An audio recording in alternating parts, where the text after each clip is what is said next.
저 음성이 히라보 강사의 음성인가? 눈을 감은 채 그녀는 의심한다. 수개월 동안 그 적막한 강의실에서 들어온 그의 음성이 맞나? 저렇게 연약하게 떨리는 음성이었나? 가끔 이상하게 느껴지지 않나요? 우리 몸에 눈꺼풀과 입술이 있다는 건 그것이 때로 밖에서 다치거나 안에서부터 단단히 걸어 잠길 수 있다는 건 무거운 눈꺼풀을 가까스로 치켜 올리며 그녀는 설핏 꿈에 잠기듯 해가 저물던 옛집 앞의 골목을 떠올린다.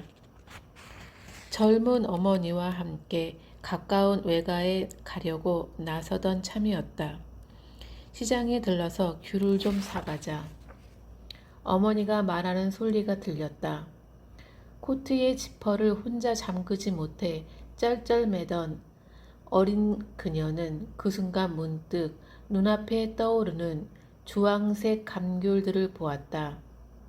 그것이 진짜 귤이 아니라는 사실에 정말로 보는 것이 아닌데도 그토록 또렷하게 보인다는 사실에 놀랐다.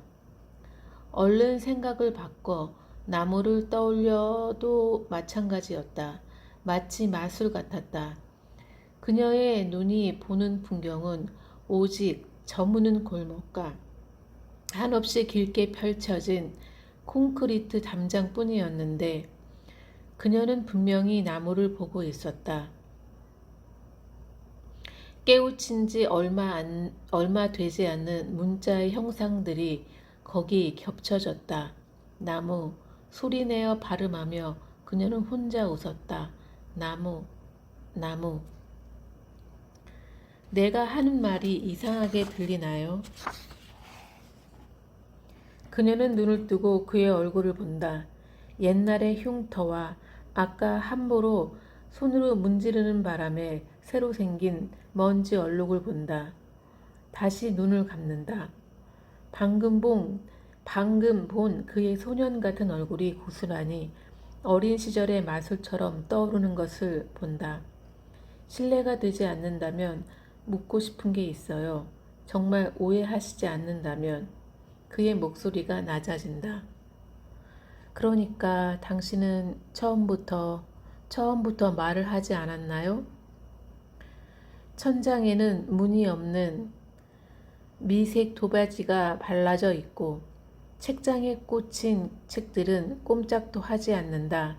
풀벌레 소리는 멎었다. 어둑한 방의 정적에 생채기를 내는 것은 아주 멀리서 들리는 자동차의 엔진 소리들 뿐이다. 열린 창으로 바람이 들어오고 있다. 젖은 수건처럼 축축한 바람이다. 땀이 식어 끈적끈적한 자신의 얼굴을 차가운 수건으로 씻고 싶다고 그녀는 생각한다. 그의 얼굴에 새로 생긴 얼룩을 쓱쓱 닦아내고 싶다. 당신은 무슨 일을 하는 사람인가요?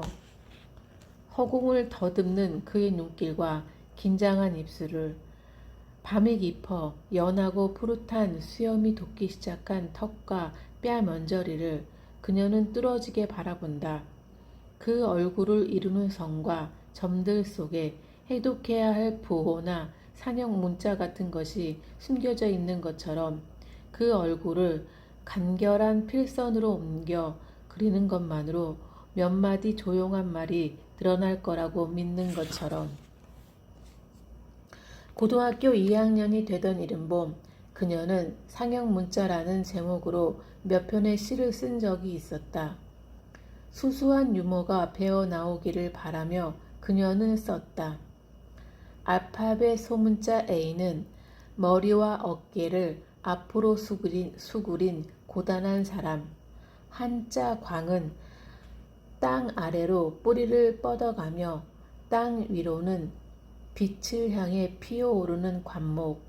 우우 외치는 소리는 창틀 위에 나란히 맺힌 물방울들이 일제히 굴러떨어지는 형태. 속눈썹 아래로 번지다 흐르는 눈물들의 움직임. 누구에게도 보이지 못한 맑고 조용한 순진한 시들이었다. 하지만 시간이 흐른 뒤 그녀가 쓴 시들은 그런 것들이 아니었다. 차츰 그녀의 말들은 끊길 듯 말 듯 떨리거나 끝내 토막토막 끊어지거나 한 움큼 떨어져 나온 살점처럼 뭉개어지며 썩어갔다. 히라버는 왜 배우는 건가요? 방심한 채 그녀는 자신의 왼쪽 손목을 내려다본다. 땀이 차서 눅눅해진 흑자주색 머리끈 아래 오래전의 흉터도 눅눅하게 젖어 있다. 기억하지 않을 것이다. 기억해야 한다면, 반드시 기억해야 한다면 어떤 감정도 느끼지 않을 것이다. 마침내 어떤 감정도 없이 먼 친분이 있을 뿐인 타인을 기억하듯 그녀는 그날의 자신을 기억한다. 미쳤군. 막 의식을 차린 그녀에게 어둠 속의 사람이 내뱉었다. 미친 여자한테 그동안 아이를 맡기고 있었어. 새치의 혀와 목구멍에서 나오는 말들, 헐거운 말들, 미끄러지며 긋고 찌르는 말들, 쇳 냄새가 나는 말들이 그녀의 입속에 가득 찼다. 조각난 면도날처럼 우수수 뱉어지기 전에 막 뱉으려 하는 자신을 먼저 찔렀다. 그날 히라버로 공책에 쓴 건 뭐였나요? 마모된 거대한 톱니의 일부를 만지듯 그녀는 자신의 입술을 쓸어본다. 오래전에 태아된 기관을 기억하듯 말들이 떨며 솟아오르던 경로를 머릿속으로 더듬는다. 자신이 말을 잃은 것이 어떤 특정한 경험 때문이 아니라는 것을 그녀는 알고 있다. 셀 수 없는 혀와 펜들로 수천 년 동안 너덜너덜해진 언어. 그녀 자신의 혀와 펜으로 평생 동안 너덜너덜하게 만든 언어. 하나의 문장을 시작하려 할 때마다 늙은 심장이 느껴졌다. 누덕누덕 기워진 바싹 마른 무표정한 심장. 그럴수록 더 힘껏 단어들을 움켜쥐었다. 한순간 소나기가 헐거워졌다. 무딘 파편들이 발등에 떨어졌다. 팽팽하게 맞물려 돌던 톱니바퀴가 멈췄다. 끈덕지게 마모된 한 자리가 살점처럼 손가락으로 떠낸 두부처럼 움푹 떨어져 나간다. 화해할 수 없었다. 화해할 수 없는 것들이 모든 곳에 있었다. 환한 봄날 공원 벤치에 겹겹이 덮인 신문지 아래 발견된 노숙자의 시체 속에 늦은 밤의 지하철 끈끈한 땀에 젖은 어깨를 겹치고 각기 다른 곳을 보는 사람들의 흐릿한 눈 속에 폭우가 퍼붓는 간선도로 끝없이 붉은 미등을 켠 차들의 행렬 속에 수천 개의 스케이트 날들로 핥히어진 하루하루 속에 그토록 쉽게 부스러지는 육체들 속에 그 모든 걸 잊기 위해 주고받는 뚝뚝 끊어지는 어리석은 농담들 속에 그 어떤 것도 잊지 않기 위해 꾹꾹 눌러 적은 말들, 그 속에서 어느새 부풀어 오른 거품들의 악취 속에 어느 이른 새벽이거나 늦은 밤 혼자 오래 있거나 몸이 아픈 뒤에 믿을 수 없을 만큼 깨끗하고 고요한 말이 문득 방언처럼 흘러나오기도 했지만 그것이 화해의 증거라고는 믿을 수 없었다. 독한 취기 같은 피로가 그녀의 의식을 둔하게 만든다. 그의 목소리가 마치 꿈인 것처럼 아주 먼 곳에서부터 토막토막 끊긴 채 울려온다. 당신을 이해할 수 있을 것 같은 순간이 있어요. 더 이상 아무것도 말하고 싶지 않은 순간이 있어요. 그녀는 그의 얼굴을 응시하려 애쓴다. 초점 없는 그의 눈을 또렷이 마주보려 애쓴다. 어두운 초록색 흑판에 백목으로 문장을 쓸 때 나는 공포를 느껴요. 방금 내가 쓴 글씨지만 10cm 이상 눈에서 떨어지면 보이지 않아요. 암기한 대로 소리내어 읽을 때 공포를 느껴요. 태연하게 내 혀와 이와 목구멍으로 발음된 모든 음운들의 공포를 느껴요. 내 목소리가 퍼져나가는 공간의 침묵에 공포를 느껴요. 한번 퍼져나가고 나면 돌이킬 수 없는 단어들, 나보다 많은 걸 알고 있는 단어들의 공포를 느껴요. 지금 들려오는 말이 누구의 것인지 알 수 없다고 그녀는 생각한다. 지독한 피로 속에서, 지독하게 어둡고 고요한 이 방에서 모든 것이 헛것이라고 그녀는 느낀다. 어떤 말도 그녀는 듣지 못했다. 어떤 타인의 내부도 들여다보지 않았다. 안개 속을 나아가는 것 같을 때가 있어요. 그 도시의 겨울에 종종 찾아오던 새벽의 호수에서 시가지로 밀려온 안개가 저녁까지 거치지 않던 날처럼 벽에 그려진 프레스코 화들이 안개에 덮여 흔적도 보이지 않는 회색 건물들 사이를 축축한 석벽에 바싹 몸을 붙이고 천천히 걸어야 하던 밤처럼 아무도 자전거를 타지 않던 밤, 사람의 자취 없이 무거운 발소리들만 들려오던 밤, 아무리 더 나아가도 싸늘한 집에 다다를 수 없을 것 같던 밤처럼 아무리 시간이 흘렀어도 그녀가 결코 알아낼 수 없는 것이 있다. 그날 그 뜨거운 아스팔트에 납작하게 달라붙어 있던 백구는 왜 그녀를 물었던 걸까? 그것이 그에겐 마지막 순간이었는데 왜 그토록 세게 온 힘을 다해 그녀의 살을 물어뜯었을까? 왜 그토록 어리석게 그녀는 끝까지 그를 껴안으려고 했을까? 내 말이 들리나요? 그녀는 그의 말을 똑똑히 듣고 있다. 그것이 얼마나 힘든 일인지 그는 모른다. 그녀는 그를 똑똑히 보고 있다. 그건 역시 얼마나 힘든 일인지 그는 모른다.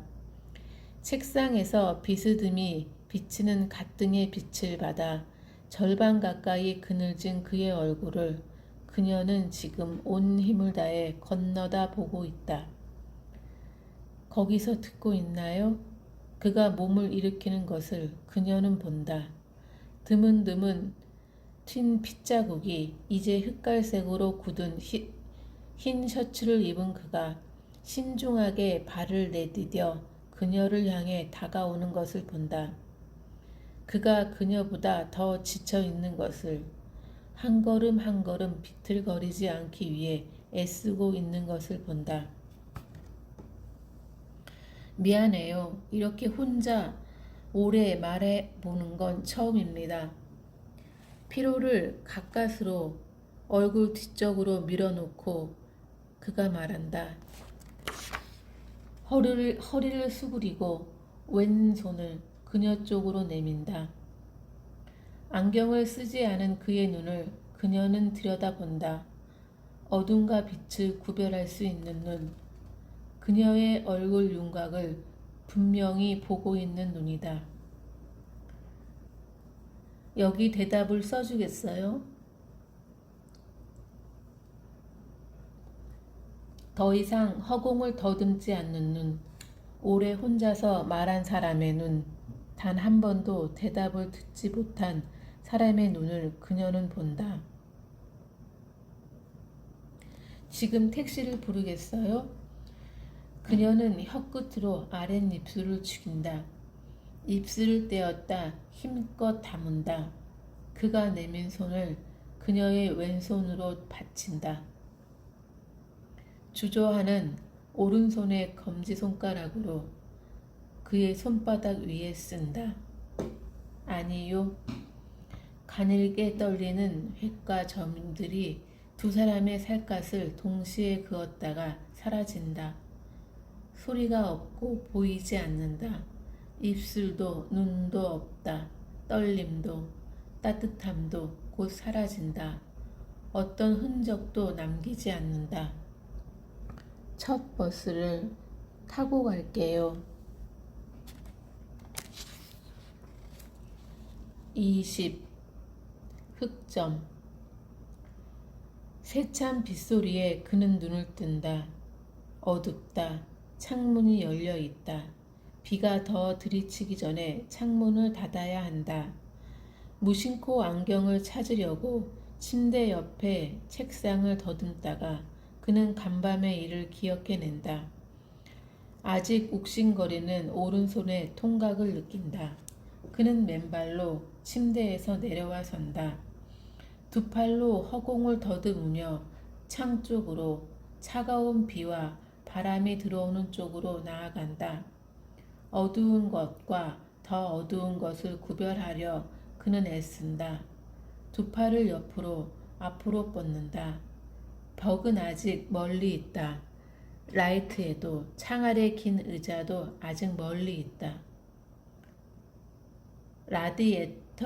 라디에이터도 창 아래 긴 의자도 아직 멀리 있다. 마침내 그의 얼굴과 팔이 습기를 느낀다. 길게 뻗어나간 손을 물방울의 입자들이 건드린다. 더듬더듬 그는 창틀의 알루미늄 손잡이를 찾아낸다. 소리내어 창문을 닫는다. 손바닥이 손등이 흥건하게 젖는다. 세차게 쏟아지던 빗소리가 성큼 한 걸음 물러선다. 여자가 긴 의자에 누워있지 않다는 것을 알아채는 데에는 긴 시간이 걸리지 않는다. 뒤척이는 움직임, 따스한 숨의 기척 따위는 없다. 첫 버스가 다닐 시간인가? 그는 소리내어 중얼거린다. 그 자신의 목소리가 마치 타인의 것처럼 건조하게 들린다. 그는 긴 의자에 걸터 앉는다. 두 손으로 의자를 더듬어 여자가 혼이불과 담요를 한켠에 개켜놓고 간 것을 안다. 간밤에 그가 서랍장에서 꺼내준 것이다. 개켜진 이불 위로 그는 눕는다. 어렵듯한 땀냄새가 어린 애들이 쓰는 목욕비누 같은 사과향이 맡아진다. 그는 두 손을 허공으로 들어 올린다. 희끗한 것은 오른손의 붕대, 덜 희끗한 것은 왼손이다. 왼쪽 손바닥을 간지럽히며 지나가던 따스한 획과 점들을 살갗이 먼저 기억한다. 가늘게 떨며 망설이는 손, 손톱이 지나치게 바툭 깎여 그의 살을 조금 더 아프게 하지 않던 손가락, 서서히 드러나는 음절, 침이 없는 압정 같은 마침표, 서서히 밝아지는 한마디 말.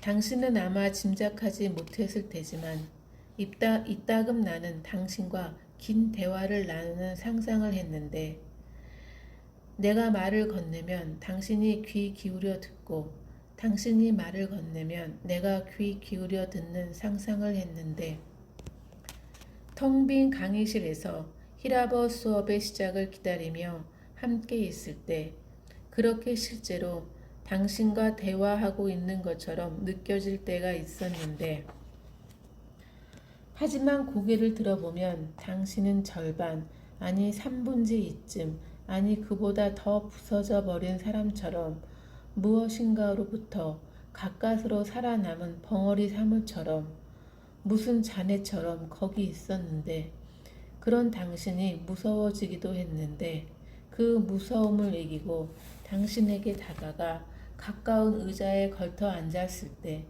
당신도 문득 몸을 일으켜 꼭 그만큼만 다가와 앉을 것 같기도 했는데 그렇게 무서운 당신의 침묵이 생각나는 밤이 있었는데 빛이 가득 고여 일렁이는 것 같았던 아래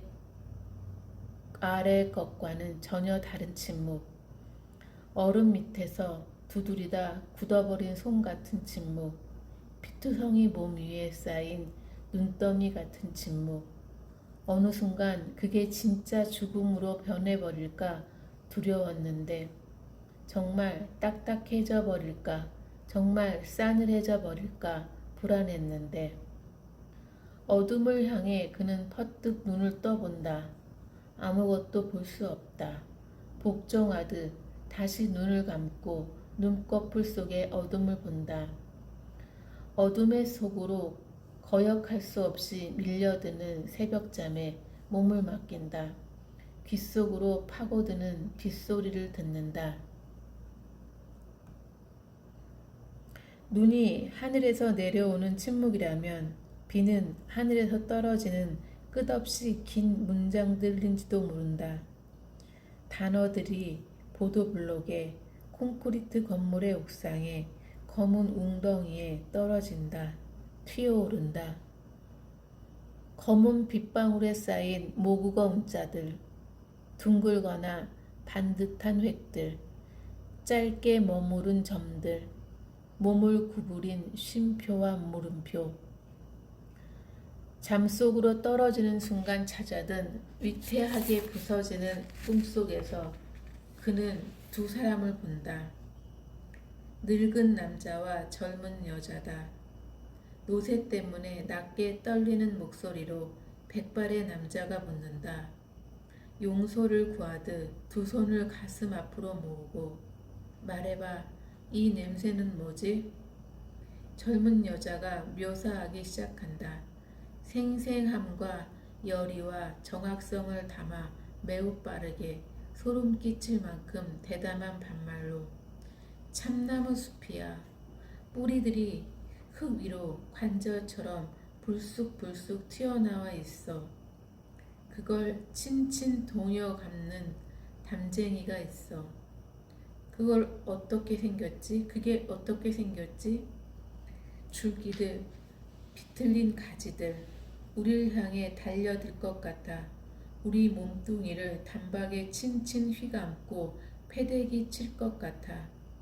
그런데 그런데 지금 뭐가 보이지? 늙은 남자의 목소리가 차츰 떨린다. 그렇게 오래 침묵하지 마. 추하고 무서운 것들을 나에게 숨기지 마. 무슨 일이야? 지금 무슨 일이 일어났어? 그의 목소리가 빨라진다. 더 떨리며 높아진다. 말해봐. 당신 입술로, 혀로, 목구멍으로. 지금 말해. 어디 있어? 손을 줘. 제발 소리를 내.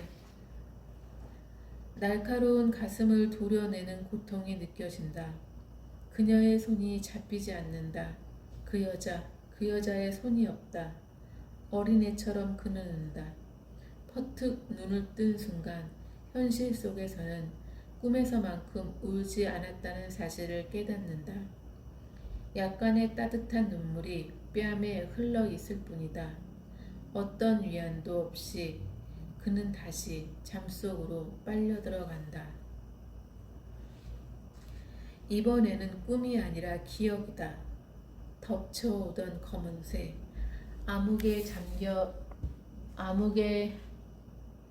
덮쳐오던 검은새, 암흑에 잠겨 있던 계단, 그 끝에 번져 있던 손전등의 불빛, 다가오는 그 여자의 희끗한 얼굴.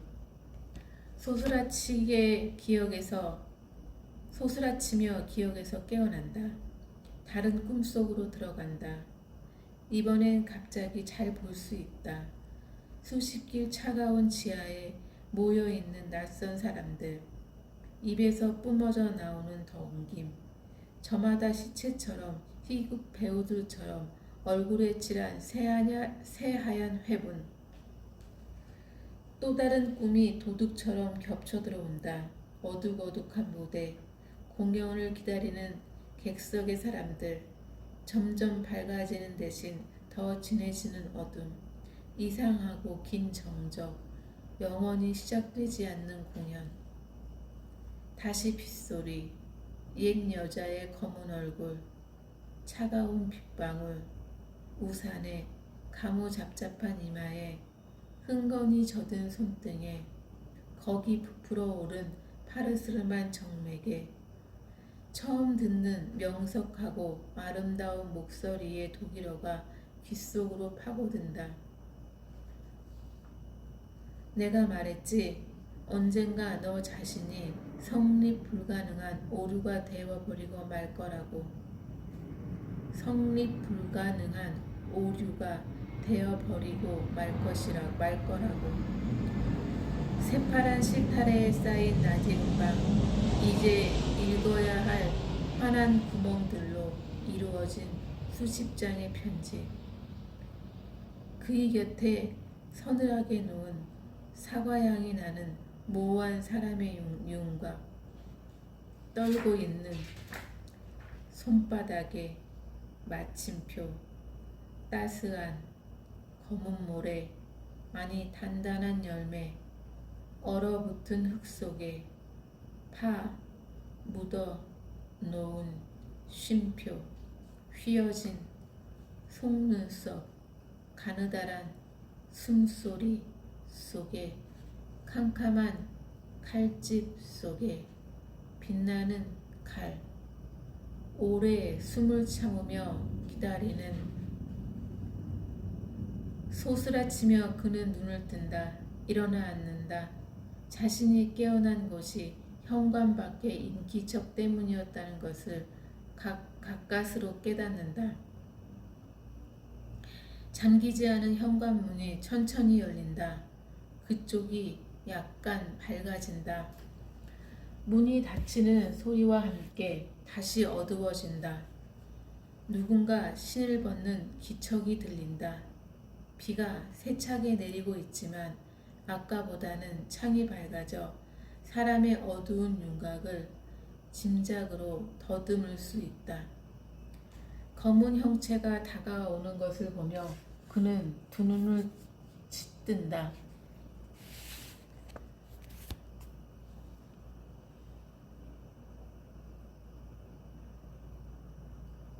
붕대를 감지 않는 왼손으로 세차게 마른 세수를 한다. 가까워진 머리카락에서 번져오는 선명한 비누 냄새를 맡는다. 갑자기 추운 듯 그의 몸이 떨린다. 검은 형체에서 흰 것이 뻗어나온다. 그의 왼손을 잡아 펼친다. 다른 흰 것이 천천히 뻗어나와 그의 손바닥에 쓴다. 안경점이 문을 열 시간이에요. 촉감을 따라 그는 문장을 읽는다. 혹시 처방전을 가지고 있어요? 그는 고개를 끄덕인다. 비가 와서 내가 혼자 다녀오는 게 좋겠어요. 그는 더 기다린다. 더 많은 말을 기다린다. 그녀의 얼굴에서, 몸에서 배어나오는 차가운 습기를 느낀다. 처방전이 어디 있어요? 왼손을 그녀의 손에서 조심스럽게 빼내며 그는 몸을 일으킨다. 책상으로 다가가려는 것이었는데 문득 그럴 수밖에 없는 듯 어둑한 공기 속에 떠오른 그녀의 희끗한 얼굴을 향해 다가선다. 견딜 수 없이 떨리는 왼팔을 들어 처음으로 그녀의 어깨를 안는다. 투명한 테이프로 입이 틀어막힌 사람처럼 그녀의 입술이 굳어 있는 것을 그는 모른다. 간밤의 이 방에서도 첫 버스를 타고 집으로 돌아가서도 그녀가 잠들지 못한 것을 모른다. 뜨거운 물과 아이의 거품 비누로 오랫동안 샤워를 한 뒤 식탁 앞에 앉아 히라버 공책을 펼친 것을 모른다. 얼음 아래 수십 갈래 길을 더듬듯 죽은 히라버 문자들을 적고 견딜 수 없이 생생한 모국어 문장들을 끈질기게 이어 적은 것을 모른다. 어둠을 향해 두 눈을 뜬 채 그는 아직 그녀의 어깨를 안고 있다. 틀려서는 안 되는 무게를 재는 것 같다고 느낀다. 틀려버리고 말 것 같다고 느낀다. 그것이 정말로 두렵다고 느낀다. 그녀가 이곳에 오기 직전에 어디 있었는지 그는 모른다. 색색의 우산들로 붐비는 방학식 날의 학교 앞에서 기다리다가 마침내 버즈라이트여가 그려진 우산을, 그 아래 보이는 아이의 반바지를, 무릎에 박힌 파달 같은 갈색 점을 알아본 것을 모른다. 오늘 왜 왔어? 내일이 만나는 날이잖아. 겁내는 듯 작게 말하는 아이의 얼굴을 뚫어지게 내려다본 것을 모른다. 그 얼굴에 흘러내린 빗방울을 손바닥으로 닦아준 것을 모른다. 아이의 이름을 부르기 위해 준비한 말들을 하기 위해 필사적으로 입술을 열었던 것을 모른다. 멀리 안 가도 돼. 아무 데도 안 가고 엄마랑 있어도 돼. 같이 도망가도 돼. 어떻게든 헤쳐나갈 수 있어. 라고 말하기 위해. 그녀의 셔츠가 비와 땀에 젖어 있다. 붕대를 감은 오른손을 허공에 둔 채 그는 그녀의 등을 끌어안는 왼팔에 조금 더 힘을 준다. 아래층에서 누군가 세게 문을 닫으며 복도로 나오는 소리가 들린다. 침묵하는 그녀의 우산에 빗줄기들이 소리치며 떨어졌던 것을 그는 모른다. 운동화 속에 맨발들이 흠뻑 젖었던 것을 모른다. 갑자기 찾아오지 말라고 했잖아. 길에서 헤어지면 기분이 더 이상하다고 했잖아. 그녀가 안으려고 팔을 붙들려고 손을 잡으려고 하자 물고기처럼 재빨리 빠져나간 지느러미처럼 부드러운 살갗을 모른다. 빗물이 고여 생긴 검은 웅덩이들을 그 위로 날카로운 대침처럼 꽂히던 빗발을 모른다. 닫힌 창틀 사이로 빗소리가 파고든다. 거리의 모든 도로를, 건물들을 움푹 파이게 하고 금가게 하려는 듯 세찬 소리다. 누군가 신발을 끌며 층계를 내려가고 있다. 다시 어디선가 문이 거칠게 닫힌다. 심장과 심장을 맞댄 채 여전히 그는 그녀를 모른다. 오래전 아이였을 때 자신이 이 세계에 존재해도 되는지 알 수 없어 어스름이 내리는 마당을 내려다 보았던 것을 모른다. 바늘처럼 맨몸을 찌르던 말들의 갑옷을 모른다. 그녀의 눈에 그의 눈이 비쳐 있고 그 비친 눈에 그녀의 눈이, 그 눈에 다시 그의 눈이 그렇게 끝없이 비치고 있는 것을 모른다. 그것이 두려워 이미 핏발이 맺힌 그녀의 입술이 굳게 악물려 있는 것을 모른다. 그녀의 얼굴에서 가장 부드러운 곳을 찾기 위해 그는 눈을 감고 뺨으로 더듬는다.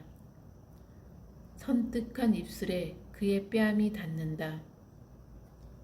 오래전 요아힘의 방에서 보았던 태양의 사진이 그의 감은 눈꺼풀 속에서 타오른다. 타오르는 거대한 불꽃의 표면에서 흑점들이 움직인다. 폭발하며 이동하는 섭씨 수천도의 검은 점들. 그것들을 가까이에서 본다면 아무리 두꺼운 필름 조각으로 가린다 해도 홍채가 타버릴 것이다. 눈을 뜨지 않은 채 그는 입맞춘다. 축축한 긴 윗머리에 눈썹에 먼 곳에서 들리는 희미한 대답처럼 그녀의 차가운 손깃이 그의 눈썹을 스쳤다 사라진다. 그의 차디찬 귓바퀴에 눈가에서 입가로 이어지는 흉터에 닿았다 사라진다. 소리 없이 먼 곳에서 흑점들이 폭발한다. 맞닿은 심장들, 맞닿은 입술들이 영원히 어긋난다. 21. 심해의 숲. 그때 우리는 바다 아래의 숲에 나란히 누워 있었어요. 빛도 소리도 그곳에는 없었지요. 당신이 보이지 않았어요. 나 자신도 보이지 않았어요. 당신은 소리를 내지 않았지요. 나도 소리를 내지 않았어요. 마침내 당신이 아주 작은 소리를 낼 때까지 입술 사이로 둥글고 가냘픈 물거품이 새어나올 때까지 우리는 그곳에 누워 있었어요. 당신은 간절했지요. 무섭게 고요했지요. 어두웠지요. 밤이 저문 다음 찾아오는 더 깊은 밤처럼 수압 때문에 모든 생물들의 몸이 납작해진 심해처럼 한순간 당신의 검지손가락이 내 어깨의 살갗 위를 움직이며 썼지요. 숲이라고. 난 다음의 말을 기다렸어요. 다음의 말이 없다는 걸 알고 눈을 뜨고 어둠을 들여다보았어요.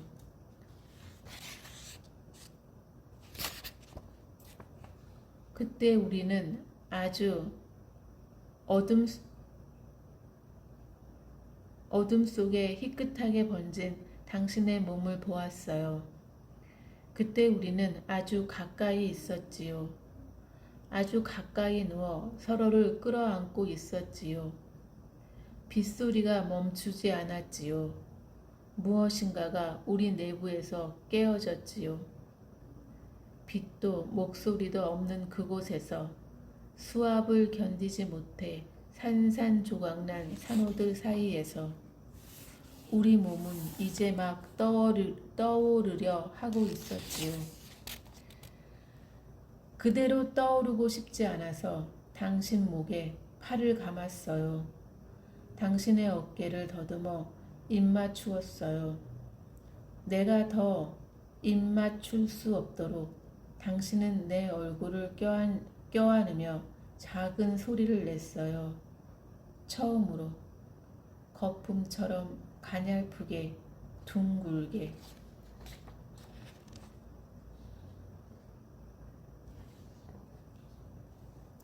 나는 숨을 멈췄어요. 당신은 계속 숨을 쉬고 있었어요. 계속 당신의 숨소리가 들렸어요. 그때부터 우리는 서서히 떠올랐지요.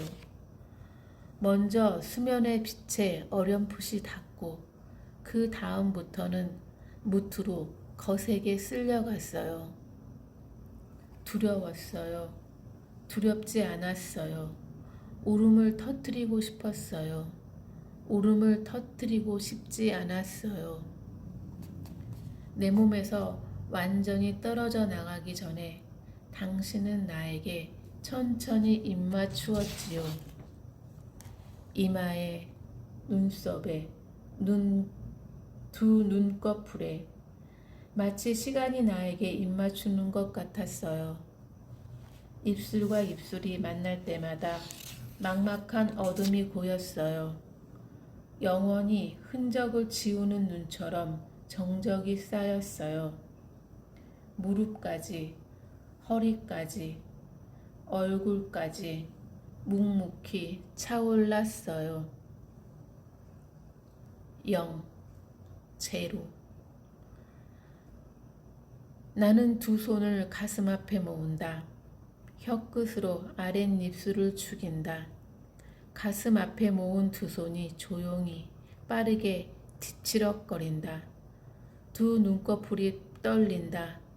곤충들이 세차게 맛비비는 겹날개처럼. 금세 다시 말라버린 입술을 연다. 끈질기게 더 깊게 숨을 들이마셨다 뇌신다. 마침내 0. 제로. 나는 두 손을 가슴 앞에 모은다. 혀끝으로 아랫입술을 죽인다. 가슴 앞에 모은 두 손이 조용히 빠르게 뒤치럭거린다. 눈꺼풀이 떨린다. 곤충들이 세차게 맛비비는 겹날개처럼. 금세 다시 말라버린 입술을 연다. 끈질기게 더 깊게 숨을 들이마셨다 뇌신다. 마침내 첫 음절을 발음하는 순간 힘주어 눈을 감았다 뜬다. 눈을 뜨면 모든 것이 사라져 있을 것을 각오하듯이. 작가의 말. 책을 묻기 직전에 책이 끝나고 난 자리에 쓰는 작가의 말은 결국 고맙다는 인사를 위한 자리라는 생각이 든다. 고대 히라버 부분의 번역을 도와주신 로더스 출판사의 김수영 선생님께 감사드린다. 흔쾌히 추천사를 써주신 이소연 선생님께, 한결같이 격려해 주신 편집자와 문학동네의 여러분께 감사드린다. 지켜보아주고 힘이 되어준 이들, 자신도 모르는 사이 나를 위로하거나 버티게 해준 이들에게 고맙다. 쓰는 일이 나에게 허락되어 있다는 것, 글쓰기가 내 삶을 힘껏 밀고 가고 있다는 것에 감사한다. 이 소설과 함께 살았던 2년 가까운 시간, 소설 속 그와 그녀의 침묵과 목소리와 체온, 각별했던 그 순간들의 빛을 잊지 않고 싶다. 2011년 늦은 가을 저녁, 한강.